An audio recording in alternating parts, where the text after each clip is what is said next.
विदेशी निवेशकों ने मनी लॉन्ड्रिंग रोधी कानून के खिलाफ सेबी में गुहार लगाई है और अपील की है कि भारतीय बाजार में मौजूदा संस्थागत निवेशकों को मनी लॉन्ड्रिंग रोधी कानून के दायरे में नहीं लाना चाहिए, इनको बाहर रखना चाहिए। पिछले हफ्ते विदेशी निवेशकों के एक संगठन ने, जिसका नाम Asia security industry and financial market association है, इस सिलसिले में सेबी को चिट्ठी लिखी थी। सर, ऐसी मांग क्यों की जा रही है कि इस कानून से हमें बाहर रखा जाए? शुभम, नए कानून में जो नई व्यवस्था लाई जा रही है, जिसको लेकर एफपीआईज को, विदेशी निवेशकों को चिंता महसूस हो रही है, जिसका वो विरोध कर रहे हैं, वो एक प्रावधान है। जो प्रावधान नए मनी लॉन्ड्रिंग नियमों के तहत सेबी ने नोटिफाई किया है।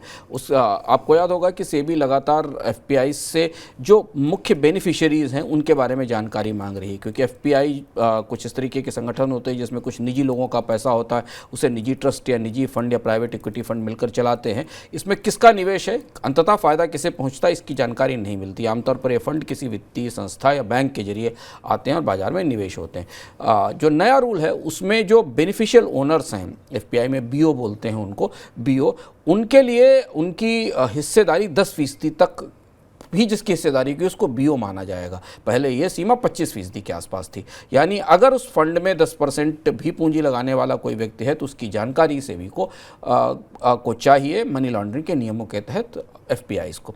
इसका विरोध भारत में विदेशी निवेशक कर रहे हैं। उनका मानना है कि ये कानून अगर लागू किया जाना है तो आने वाले समय से, भविष्य से जो नए फंड रजिस्टर हो रहे हैं उन पर इसे लागू किया जाए। मौजूदा फंड्स पर इसे लागू नहीं किया जाए, क्योंकि मौजूदा फंड्स अपने ढांचे में काम कर रहे हैं।